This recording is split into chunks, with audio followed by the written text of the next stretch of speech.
Mis queridos amigos y hermanos, Dios les bendiga y les guarde. Sean todos bienvenidos y reciban un abrazo en el nombre de nuestro Señor Jesucristo. Bienvenidos una vez más a una nueva lección, comentario al texto bíblico sobre el cual la lección de la escuela sabática está basada. En el nombre del Señor comentamos en este particular la lección número 12, titulada Esther y Mardoqueo. Lección que nos va a hablar acerca de cómo podemos nosotros ejercer, qué cosas podemos tener en cuenta y en qué cosas podemos nosotros confiar cuando se ejercen ministerios evangelísticos en territorio extranjero, donde la cultura es diferente, donde el idioma es diferente y donde algunas veces es peligroso manifestar abiertamente nuestro servicio a Dios por causa de las leyes locales, cosa que va a tratar el libro de Esther de manera magistral.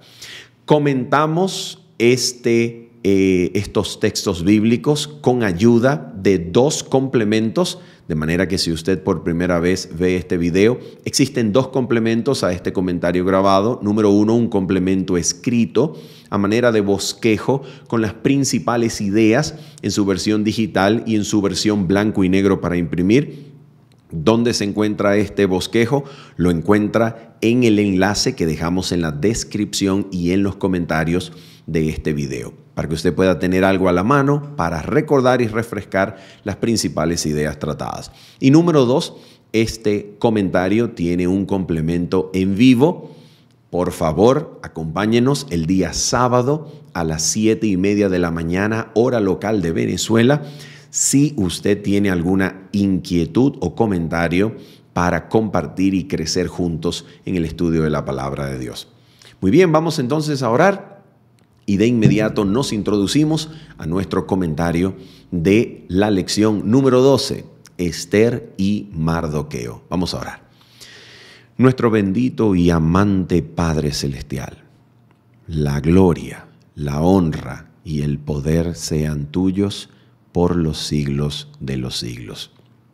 Por favor, bendito Padre, en el nombre de nuestro Señor Jesucristo, te pedimos que tomes nuestras miradas y las eleves, Señor, por medio de la contemplación de tu texto, Señor, el texto sagrado, tu palabra. Y por medio de tu Espíritu puedas enseñarnos, instruirnos y nos permitas contemplar a Jesucristo y su obra perfecta de gracia en nosotros por medio de tu santa palabra. Para que le veamos, Señor, y al verle seamos transformados de gloria en gloria a tu imagen y semejanza. Por favor, Señor, haz todo esto en nosotros, porque te lo hemos pedido, Señor, no confiando en mérito propio alguno, sino en Jesucristo, nombre bueno y suficiente. En su nombre, Señor, en el nombre de Jesús. Amén y amén. Muy bien, mis amigos, vamos entonces a comenzar comentando acerca de la particularidad que tenía el pueblo de Israel antes de experimentar cautiverio a tierras extranjeras, después de haberse asentado en la tierra prometida, esto es, bajo el imperio de Nabucodonosor, rey de Babilonia. Nos referimos al último pedazo de reino, anteriormente conocido como el Reino del Sur, cuando estaba en vigencia y existencia el Reino del Norte de Israel. El último que queda es el Reino de Judea o el Reino de los judíos, llamado anteriormente el Reino del Sur. Este reino va a ser tomado y llevado cautivo por Nabucodonosor cuando finalmente todo este territorio es invadido, el templo es destruido y los deportados son llevados cautivos en el año 586 a.C. Había habido ya algunas otras deportaciones, comenzando en el 605, luego en el 597, pero finalmente la deportación final, donde el templo es destruido y todo es tomado, es en el año 586. ¿Qué es lo que significa una deportación para el pueblo de Israel? Muy sencillo.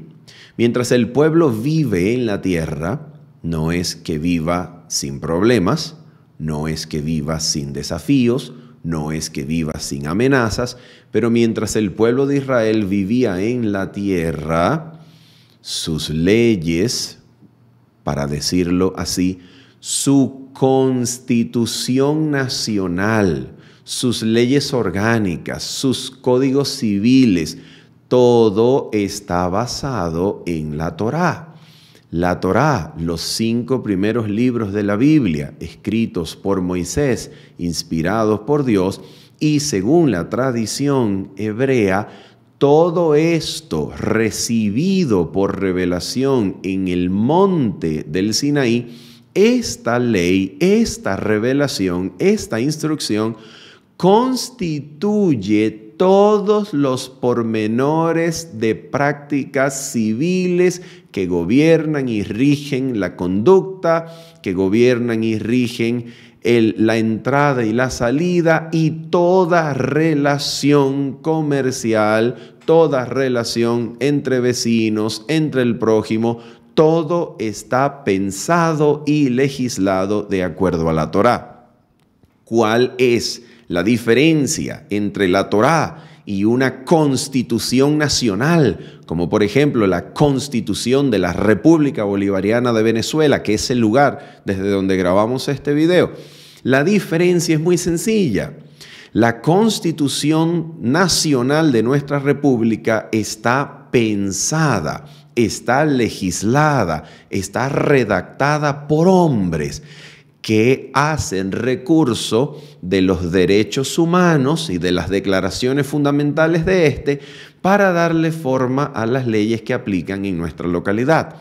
Pero la Torá es una ley revelada y entregada en manos de Moisés de parte del mismo Dios. De manera que, en un sentido bien directo, quien obedece las leyes civiles que nacen y se desprenden de la Torá, obedece, es fiel y se rige por la revelación divina. En un sentido indirecto, para mí, seguir las leyes locales implica la obediencia a Dios, porque Dios nos ha dicho en su palabra, por ejemplo, Romanos 13, que los poderes civiles han sido puestos por Él para castigar el desorden. De manera que yo, de manera indirecta, al seguir y respetar las leyes civiles locales de mi país, obedezco, repito, de manera indirecta a Dios. Pero los judíos, al obedecer las leyes civiles, estaban literalmente guardando los mandamientos de Dios, porque estas leyes se desprendían de la Torá como revelación divina. De manera que aquí en la tierra de Israel, Dios puede pensarse como el verdadero rey que implementa sus mandamientos en las directrices que han de regir todas las relaciones civiles de sus moradores. Esto es un estado religioso al mejor estilo. Lo que nosotros podemos pensar para comparar es algo así como los lugares, los países del mundo donde la ley que rige es la ley religiosa, por ejemplo, que se desprende del Corán, donde sus estados son religiosos.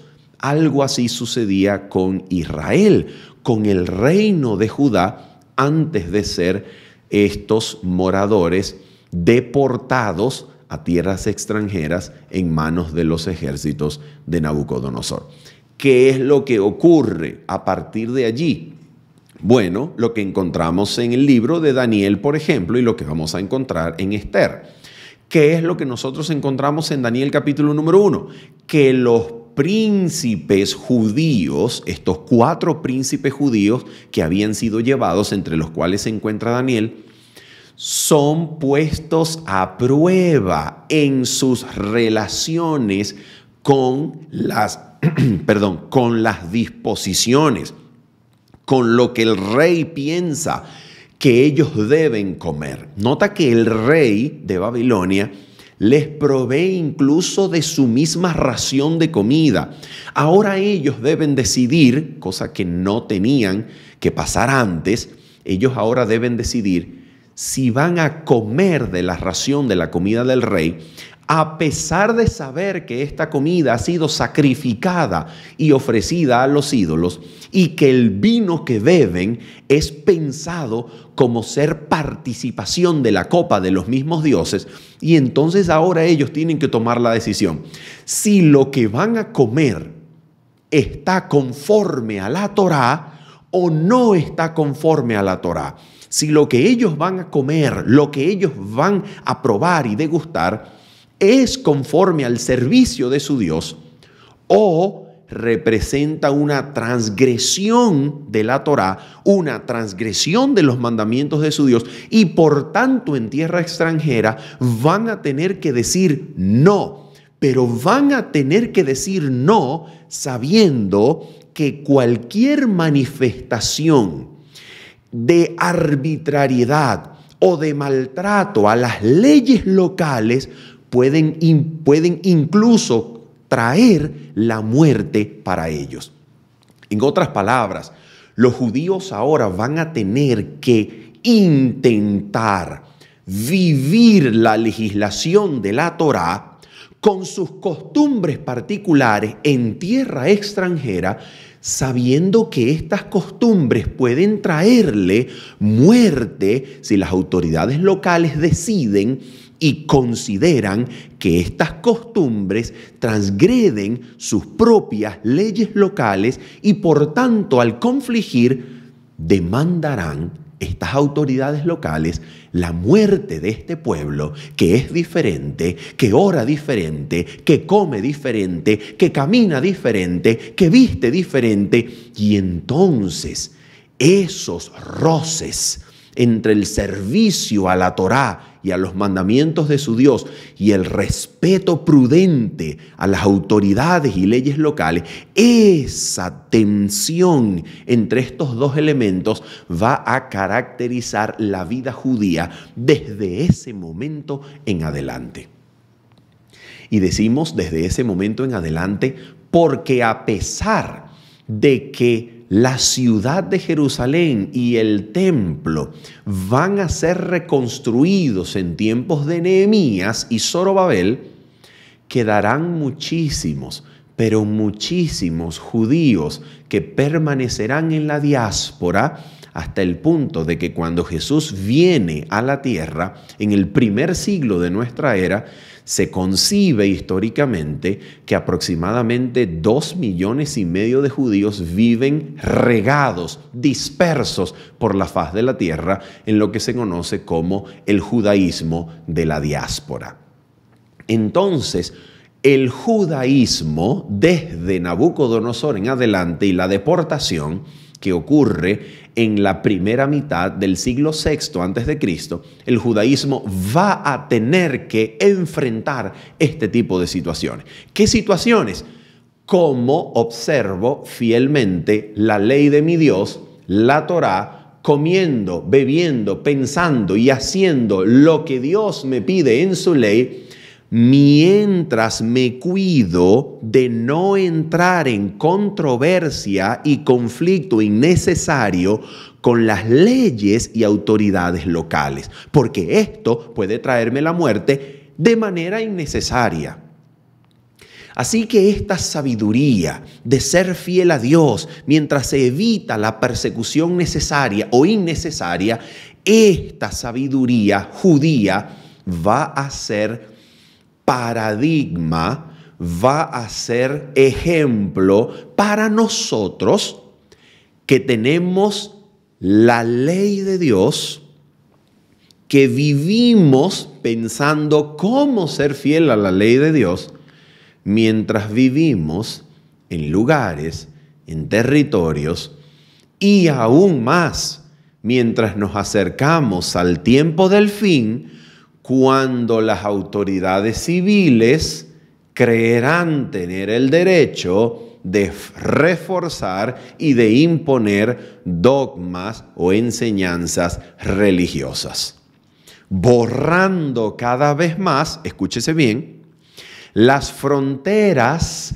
entre el Estado laico y el Estado religioso introducidas por las revoluciones civiles del siglo XVIII de nuestra era.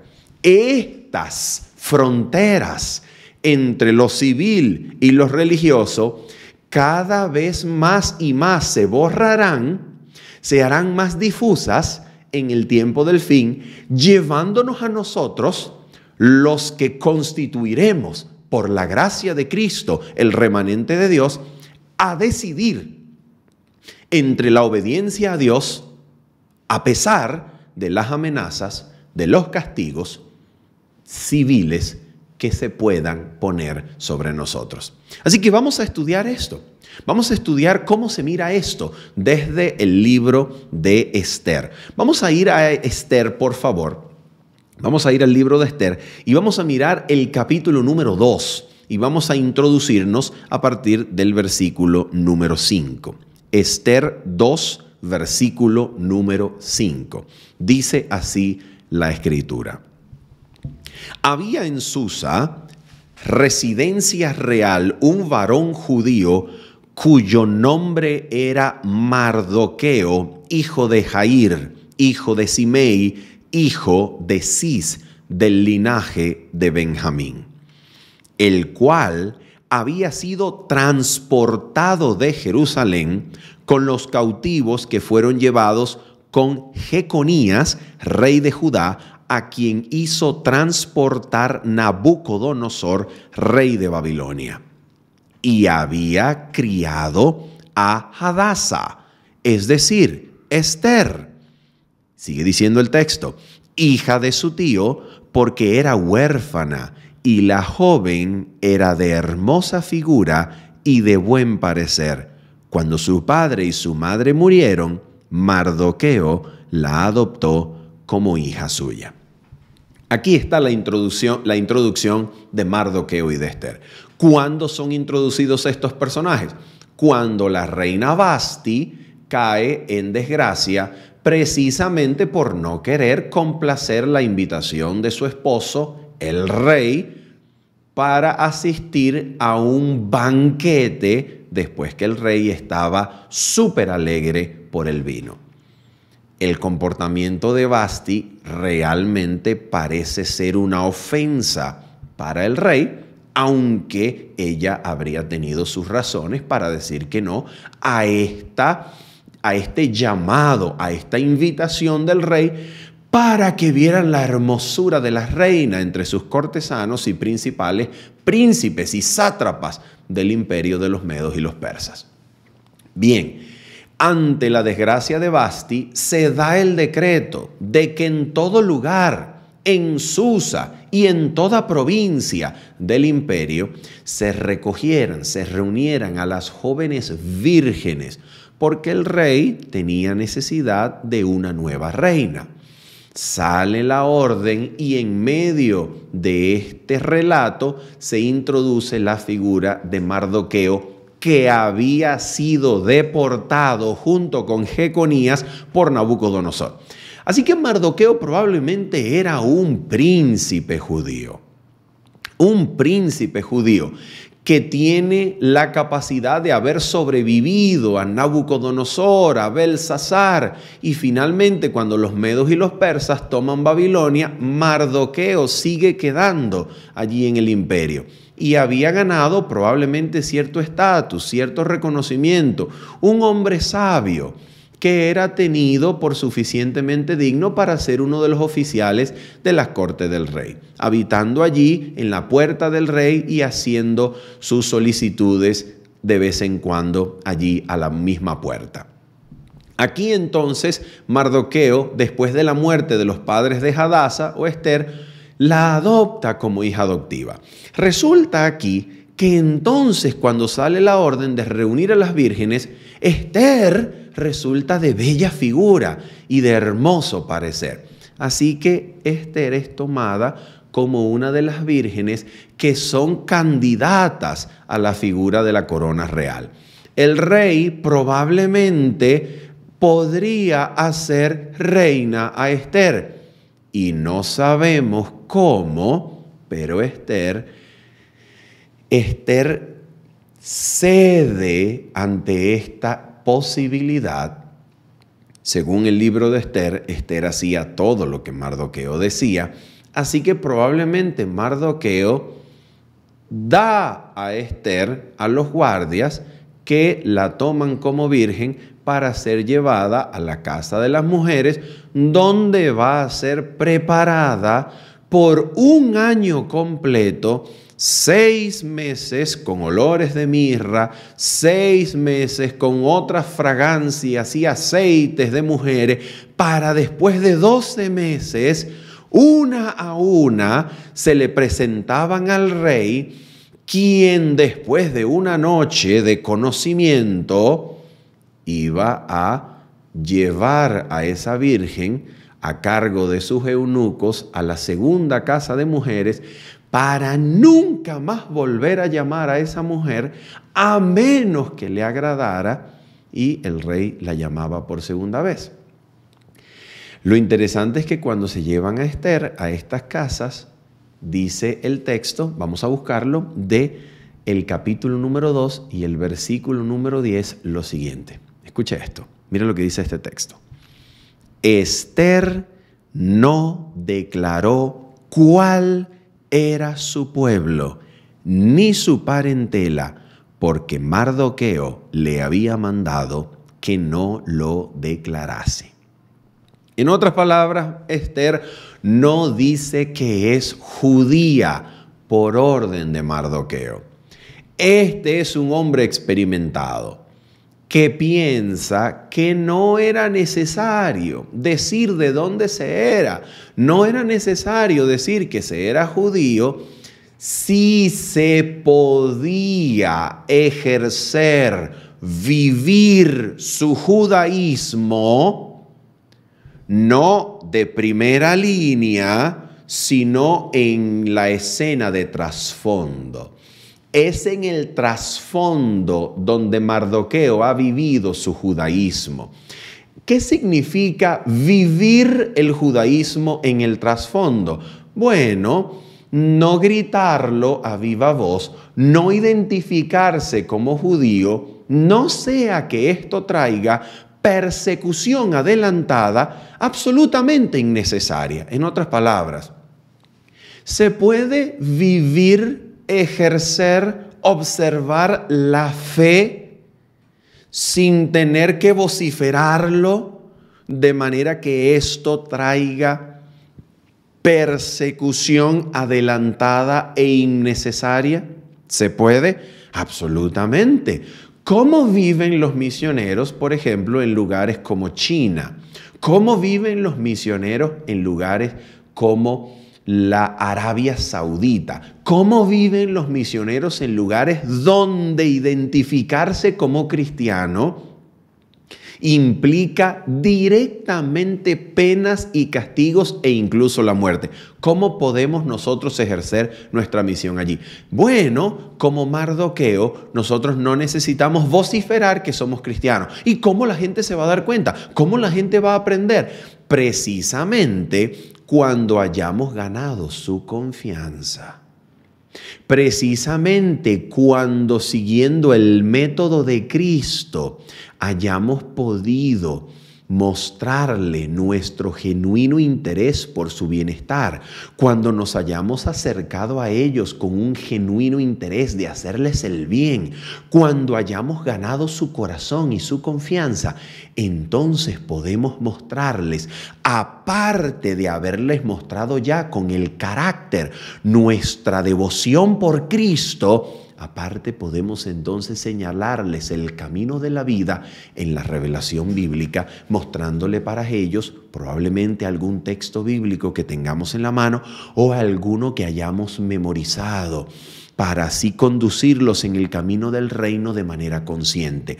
Pero nuestra influencia cristiana de manera inconsciente ya va obrando en los corazones de ellos sin que necesariamente hayamos nosotros profesado y vociferado que somos seguidores de Cristo.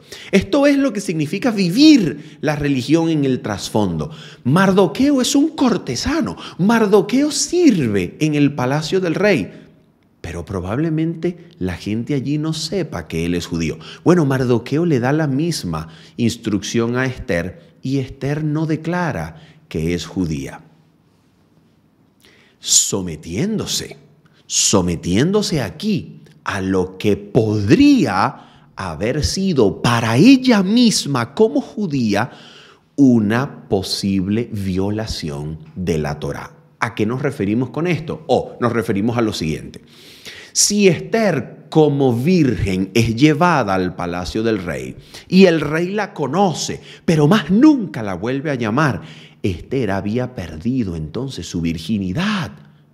Y si Esther pierde su virginidad y luego encuentra la forma de salir de la casa de las mujeres del rey, probablemente Esther no pueda casarse porque un judío le pide o le pediría las pruebas de la virginidad a los tutores, no teniendo padre Esther, a los tutores, a los representantes de Esther, en caso de haberla hallado falta. ¿Se dan cuenta? Ese es el problema, ese es el punto. Esther tiene una sola posibilidad de no ser mancillada. Y esa sola posibilidad, de acuerdo con la Torá, Deuteronomio capítulo número 22, puede usted consultarlo, Deuteronomio 22, versículos 13 hasta el 30, esa sola posibilidad es que habiéndola conocido el rey, la vuelva a llamar y la haga reina. Es la única posibilidad. Y así el rey no la mancille según la Torá. Esto es algo tremendo.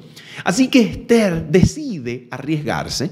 Esther se somete a este dictamen de llevar las vírgenes al palacio del rey, a la casa de las mujeres, y resulta que así como esta era la única posibilidad, es la que resulta factible y es la que resulta ser un hecho. ¿Cómo podemos nosotros explicar esto? Primera indicación de que, atención, primera indicación de que a pesar de que el nombre de Dios, de que el sustantivo Dios no aparece allí en el libro de Esther, primera indicación de que los judíos, viviendo su judaísmo en el trasfondo del escenario, el nombre bendito y santo del Dios creador, el Dios altísimo, que rige todos los imperios del mundo y cuya voluntad se hace en la tierra así como en el cielo. Este bendito creador, a pesar de estar escondido en su nombre en el libro de Esther, está obrando detrás de toda circunstancia para dirigir el destino de su pueblo, a pesar de que su pueblo no le adore abiertamente, a pesar de que su pueblo no vocifere su nombre, a pesar de que su nombre no aparezca. Él está detrás de toda circunstancia, dirigiendo todas las cosas. Resulta entonces que aquí, en el capítulo número 2 y los versículos número 19 en adelante, va a ocurrir algo extraordinario. En el capítulo número 2 y los versículos 19 en adelante se nos narra un relato extraordinario que anticipará la forma en la cual el relato de Esther va a culminar. Resulta que se nos dice, atención, resulta que se nos dice en el versículo número 21, vamos a buscarlo, Esther capítulo número 2, versículo 21, se nos dice de manera ya para prepararnos y anticipar el final del libro, se nos dice lo siguiente: en aquellos días, estando Mardoqueo sentado a la puerta del rey, se enojaron Bigtán y Teres, 12 eunucos del rey, de la guardia de la puerta, y procuraban poner mano en el rey Asuero, en la historia conocido como Jerjes. Cuando Mardoqueo entendió esto, este complot de estos 2 eunucos, cuando Mardoqueo entendió esto, lo denunció a la reina Esther. Y Esther lo dijo al rey en nombre de Mardoqueo. Se hizo investigación del asunto y fue hallado cierto. Por tanto, los 12 eunucos fueron colgados en una horca y fue escrito el caso en el libro de las crónicas del rey. ¿Por qué es importante esto? Muy importante, porque este hecho histórico, este descubrimiento del complot de los 2 eunucos, va a ser registrado en el libro de las crónicas del rey. Y allí va a quedar aparentemente guardadito, aparentemente empolvado. El libro está allí guardadito para cuando el Dios Altísimo lo quiera traer a los ojos del rey. Allí está guardadito. No sabemos por ahora nada más de ese libro. Pero entonces los acontecimientos siguen. ¿Y cuáles son los acontecimientos? Resulta que hay un hombre malvado, hay un hombre descendiente de Agag, amalecita, que detesta a los judíos, los odia. Y los odia porque ha dejado correr su odio que le viene por causa de la reacción única y particular de Mardoqueo, que no se le arrodilla, que no se le postra, que no le hace reverencia inclinándose con su cuerpo cuando Amán, príncipe del reino, pasa allí en su medio. Y a este hombre le hierve la sangre. Este hombre tiene todo lo que necesita. Este hombre es de los principales del rey. Este hombre es honrado por el rey. Este hombre tiene todo. Pero le falta algo. Le falta la adoración de Mardoqueo. Nota que este Amán es como un paradigma, es como un ejemplo, es como un tipo de Satanás mismo. A Satanás no le hacía falta nada en el reino. Lo único que él no era ser Dios mismo. Bueno, esto fue lo que él quiso. A pesar de tener la obediencia, el servicio, el homenaje de los ángeles, el servicio obediente de toda la hueste angelical, a pesar de tener la posición más elevada que una criatura podía aspirar. Imagínate, ser el mismo querubín cubridor que vela la gloria de Dios en su mismo trono. Bueno, él quería ser lo único que no era, quería ser Dios mismo. Este Amán, aparentemente, lo único que le falta es el trono. Y una de las formas en que nos damos cuenta que él probablemente lo quería es que este hombre, el día en que el rey le pregunta, ¿cómo? Imagínate, ¿cómo? ¿O qué se ha de hacer a quien el rey desea honrar? Este hombre dice, denle el vestido del rey, pensando que lo van a honrar a él. Denle el vestido del rey, paséenlo en el caballo del rey y que un príncipe lo proclame así delante de todo el pueblo. Una cosa tremenda. Bueno, este hombre no tiene paz. Tanto así, que este hombre va y llega delante del rey para solicitarle que hay un pueblo en la tierra. Vamos a leerlo, capítulo número 3, y vamos a leer el versículo número 8. Capítulo número 3 y versículo número 8. Escucha esto. Mira lo que dice aquí Amán, el malvado Amán, a el rey Asuero. Jerjes. Dice así, escucha esto. Y dijo Amán al rey Asuero, dijo Amán al rey Asuero, hay un pueblo esparcido y distribuido entre los pueblos de todas las provincias de tu reino y sus leyes son diferentes de las de todo pueblo, y no guardan las leyes del rey, y al rey nada le beneficia el dejarlos vivir.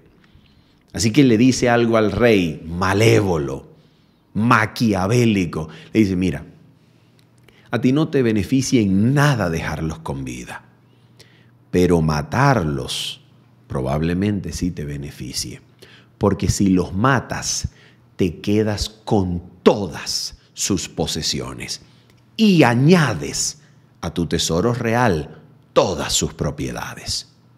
En otras palabras, mira, dejarlos vivir no te beneficia en nada. Los puedes matar, tú eres el rey, puedes hacer lo que te dé la gana con el imperio. Y hay un pueblo que es diferente. Hay un pueblo que no te beneficia en nada porque sus leyes son diferentes. Y si los matas, añades todas sus propiedades a tu tesoro real. Una cosa diabólica, una cosa diabólica.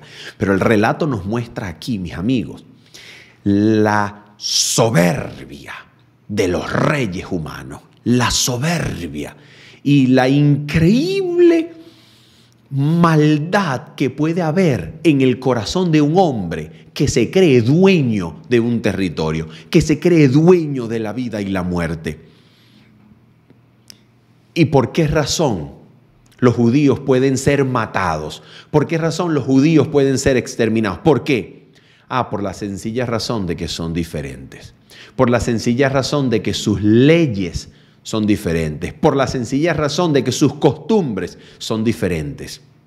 Y esto genera el odio y el reproche a los que no son como ellos. Aquí está un ejemplo de la misma maldad y del mismo proceder que va a existir en la tierra durante el tiempo del fin, donde hay y donde se generará odio por un grupo particular llamado remanente en la Biblia, que guarda los mandamientos de Dios y la fe de Jesús. Y entonces se da la orden de que en el mes 12º, en el día 13, el mes de Adar, se ejecute y se extermine a todo judío. Y entonces aquí comienza a gestarse el plan satánico para destruir al pueblo del Dios Altísimo, que se encuentra disperso por todas las provincias del imperio. Vamos a hacer un paréntesis aquí. En su gran misericordia, Dios había enviado mensaje a su pueblo por medio de Darío.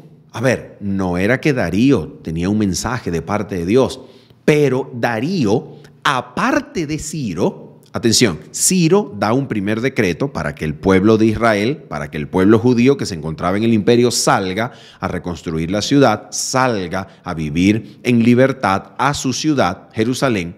Luego Darío Gistapes, nuevamente, aproximadamente unos 20 años después, vuelve a dar un segundo decreto. Precisamente Dios envía al profeta Zacarías para decirle al pueblo que venga de vuelta a la tierra y así evitarles esta crisis en donde el pueblo se iba a ver frente a frente con la muerte. Sin embargo, mucho pueblo quedó en el imperio, mucho pueblo decidió no regresar a Jerusalén, y entonces, después de estos misericordiosos decretos y esta advertencia profética por Zacarías, el pueblo se vio en semejante crisis. Lo interesante es que entonces en esta historia, cuando Mardoqueo escucha este edicto de dar muerte a todo judío, entonces decide enviarle un mensaje a Esther, quien en primer lugar, vamos a mirarlo, quien en primer lugar en el capítulo número 4, versículo número 10, se nos narra la primera reacción de la reina delante de la petición de su primo, padre adoptivo, Mardoqueo. Vamos a leerlo, 4, versículo número 10. Entonces Esther dijo a Atac que le dijese a Mardoqueo: Todos los siervos del rey y el pueblo de las provincias del rey saben que cualquier hombre o mujer que entra en el patio interior para ver al rey sin ser llamado, una sola ley hay respecto a él: ha de morir, salvo aquel a quien el rey extendiera el cetro de oro, el cual vivirá. Y yo no he sido llamada para ver al rey estos 30 días. Atención, ahora mira lo que va a pasar aquí. Y dijeron a Mardoqueo las palabras de Ester. Entonces dijo Mardoqueo que respondiesen a Ester: no pienses que escaparás en la casa del rey más que cualquier otro judío. Es decir, tú eres judía, te van a matar a ti también. Ahora escucha esto. Mira lo que ahora va a ocurrir aquí. Esto me parece extraordinario del libro. Escucha, versículo número 14. Porque si callas absolutamente en este tiempo, respiro y liberación vendrá de alguna otra parte para los judíos. Mas tú y la casa de tu padre pereceréis. Y quién sabe si para esta hora has llegado al reino. Vamos a hacer una pausa aquí para seguir leyendo en unos instantes. ¿Qué es lo extraordinario de esta conversación entre Ester y Mardoqueo? ¿Qué es lo extraordinario? Es extraordinario que Mardoqueo le diga a Ester: mira, Ester, si tú callas, respiro y liberación vendrá para nuestro pueblo de cualquier otra parte. En otras palabras, aquí se muestra la fe de Mardoqueo en el santísimo y altísimo Dios del cielo. ¿Por qué? Porque Mardoqueo no le está diciendo a Ester: ay, Ester, si tú te callas, todo el pueblo se va a morir. Ester, tú eres la única. Ester, tú eres la clave. Ester, aquí no hay exaltación de la figura humana. Aquí Mardoqueo sabe que si Ester se calla, Dios va a traer respiro y liberación de cualquier otra parte. Pero le advierta a Ester que por este silencio probablemente ella y su casa perezca. Dios podrá salvar al pueblo de cualquier otra manera. Nota la fe de Mardoqueo. Bendito y santo el Señor, que tiene fieles que saben y conocen que la obra, que el poder no es con fuerza humana, es con el Espíritu de Dios que actúa tras bastidores de manera maravillosa. Bueno, entonces Ester decide decirle a Mardoqueo lo siguiente. Vamos a seguir leyendo, por favor, allí en el versículo número 15 en adelante. Y Ester dijo que respondiesen a Mardoqueo: ve y reúne a todos los judíos que se hallan en Susa y ayunad por mí, y no comáis ni bebáis en 3 días, noche y día. Yo también con mis doncellas ayunaré igualmente, y entonces entraré a ver al rey, aunque no sea conforme a la ley. Y si perezco, que perezca. ¡Ah, qué maravilla! Esta es la fe, este es el testimonio, esta es la confianza que se necesita para servir a Dios en territorio extranjero. Quien sirva a Dios en territorio extranjero debe saber que puede perecer, debe saber que puede ser castigado, pero guarda la confianza. Tiene la fe en el Señor suficientemente grande, madura, para decir: si perezco, que perezca. Señor, danos esta fe, Padre Celestial, en el nombre de Jesús. Que el Señor pueda depositar esta fe, que podamos decir juntamente con Ester y con los amigos de Daniel: el Señor puede librarnos, pero si no nos libra, no nos vamos a arrodillar, no te vamos a adorar. Si perezco, que perezca. Bendito y santo Dios, que tiene hombres y mujeres que guardan la fe de Jesús en sus corazones de esta manera.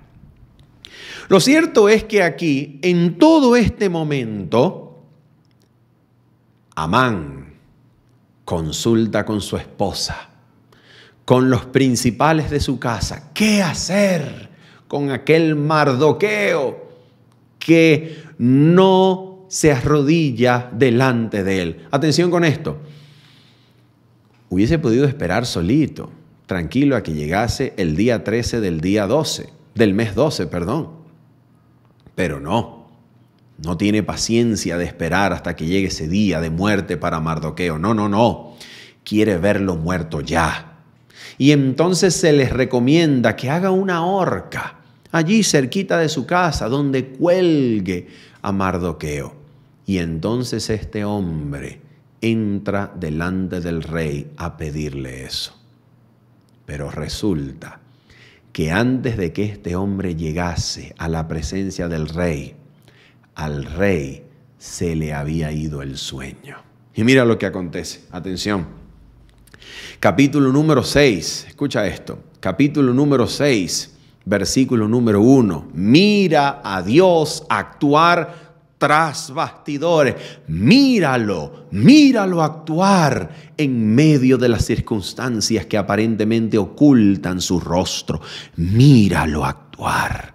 Mira cómo actúa. Dice, aquella misma noche se le fue el sueño al rey y dijo que le trajesen el libro de las memorias y crónicas y que las leyeran en su presencia.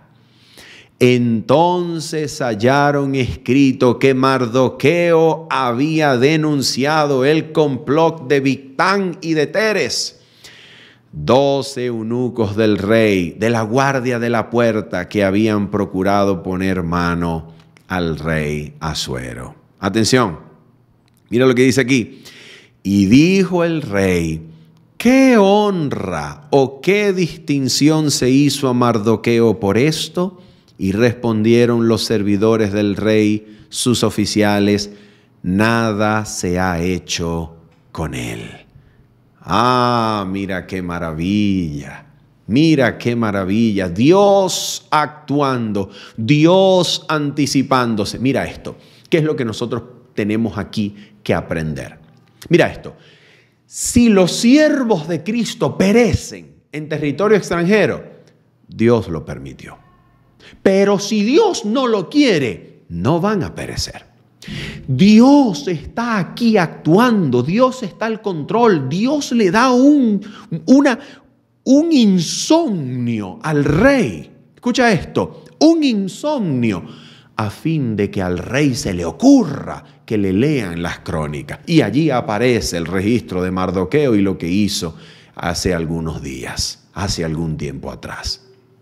Y entonces aquí podemos ver cómo Dios está actuando, cómo Dios se mueve a pesar de la maldad, a pesar de las tramas y planes humanos. Dios actuando en el fondo. Allí donde en oculto su pueblo lo ha adorado, allí en oculto Él se mueve, Él se destaca para guiar las circunstancias, para salvar a su pueblo. Y aquí para salvar específicamente a Mardoqueo. Mardoqueo entonces es honrado en vez de ser colgado en la horca. Mardoqueo recibe la honra del mismo Amán. Y este Amán no puede soportar lo que está ocurriendo. Y entonces, después de haber estado en un primer banquete con la reina y de haberse granjeado todo este homenaje delante de sus principales y de su esposa, ahora la esposa le dice, ay, Amán, al parecer tú has comenzado a caer delante de Mardoqueo. Y aparentemente esto nadie lo va a impedir.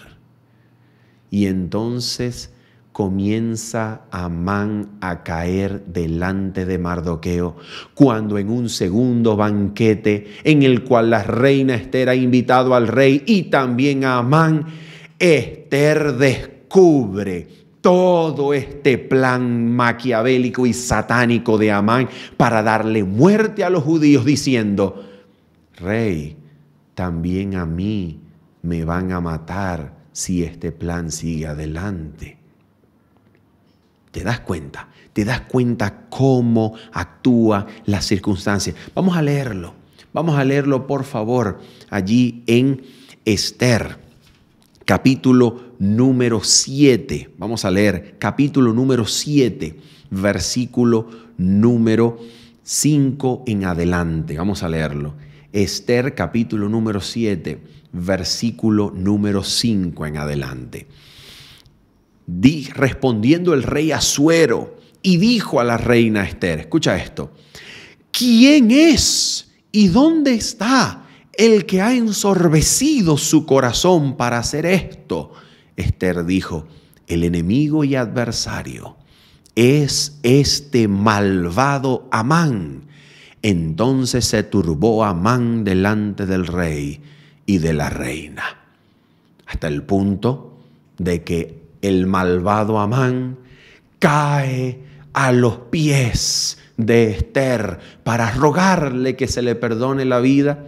Y cuando el rey entra de nuevo al banquete, ya habiendo aliviado un poquito su ira, entonces ve a Amán encima de los pies de Esther y dice: ah, no, también a la reina, también a la reina me quieres quitar. Y entonces es destinado a la horca.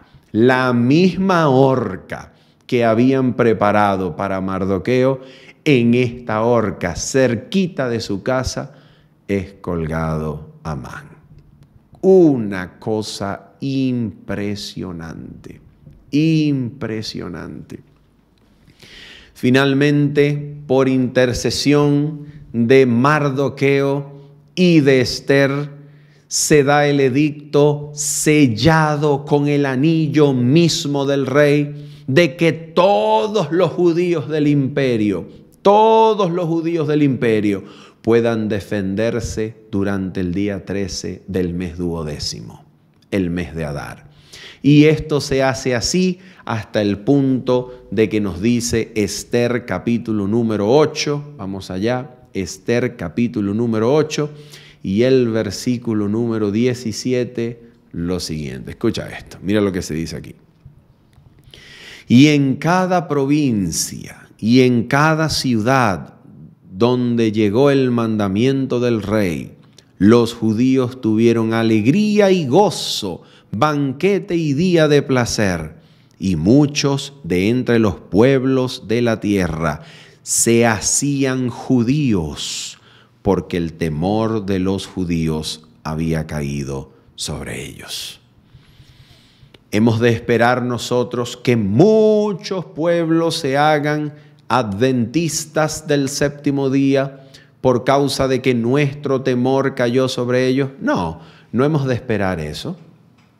No hemos de esperar eso, porque probablemente esta gente se hacía judía no solamente porque habían visto observar las actuaciones y providencias del Dios Altísimo, sino también porque estas personas tenían miedo de que al defenderse los judíos los mataran. Y probablemente esto está describiendo más que una conversión del corazón, está describiendo una sumisión al poder, a las armas, a las demostraciones y amenazas judías o bélicas que habían sido autorizados para defenderse. Probablemente aquí esta gente tiene miedo de que cuando los judíos se defiendan, ellos los maten y entonces se hacen judíos, así como también sus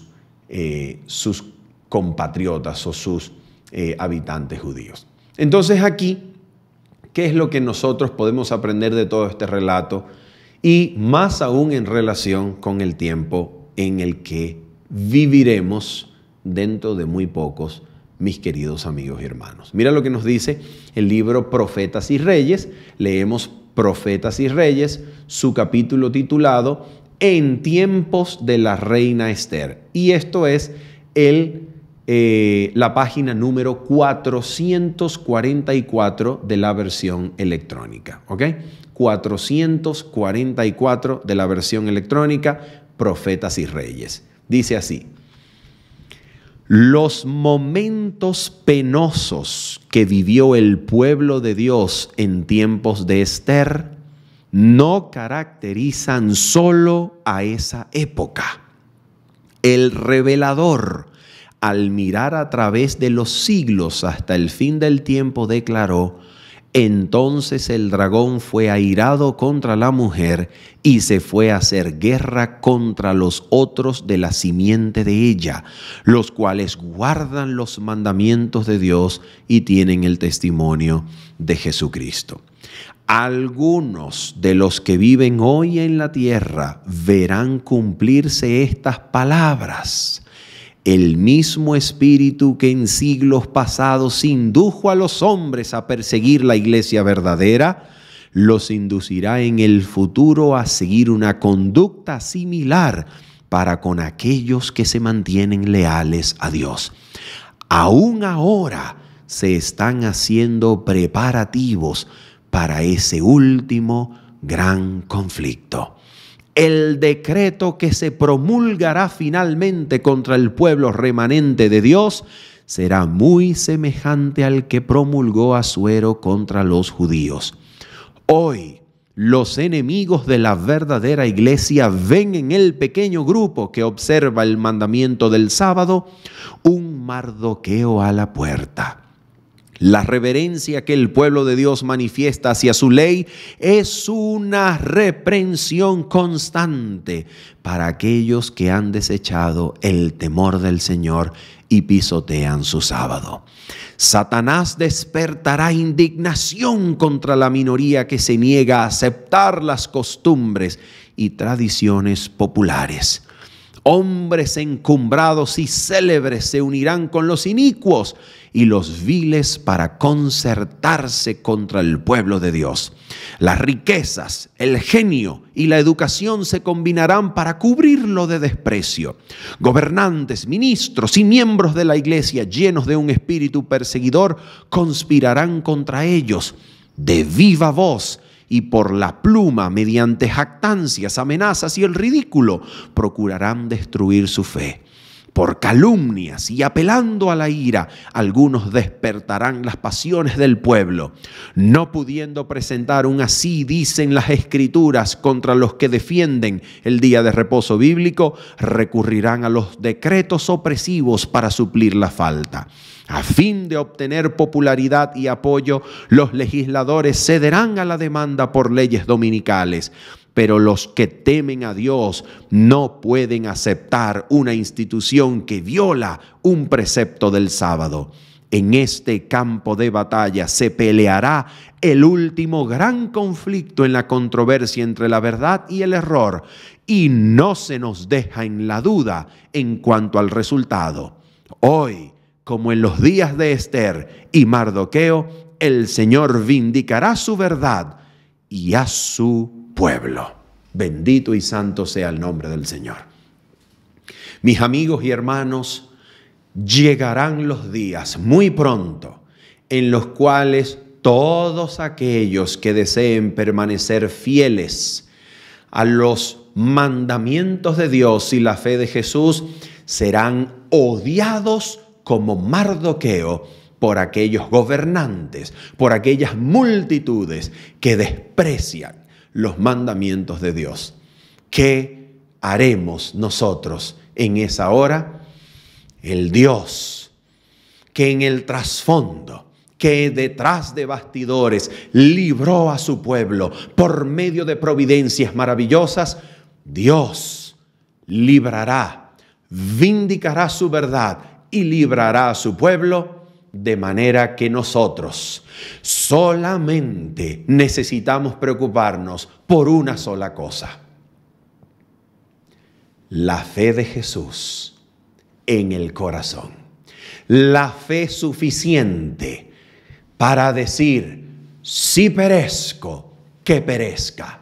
Dios es capaz de librarme, y si no, no vamos a honrar cualquier institución que viole un claro precepto de la ley divina. Mis queridos amigos y hermanos, que el Señor nos dé esa fe, que el Señor nos haga aptos para aquella hora y en el nombre de Jesucristo su propia fe sea depositada en el corazón para estar dispuestos a morir, no amando nuestras vidas, constituyendo el último remanente que es fiel hasta la muerte. Y Dios, en el nombre de Jesucristo, por medio de su Espíritu, librará a todos aquellos sellados por su intervención gloriosa, cuando su arco luminoso proteja a todos aquellos del final decreto de muerte. Que así pensemos, que así vivamos y la fe de Jesús sea guardada en nuestros corazones. Que el Señor les bendiga y les guarde, mis queridos amigos. Nos despedimos de ustedes esperando que este haya sido para edificación, que esto haya sido para su crecimiento en Cristo. Nos despedimos diciéndoles, nos vemos el día sábado, 7:30 de la mañana, hora de Venezuela. Que el Señor les bendiga. Bendiciones. Chao, chao.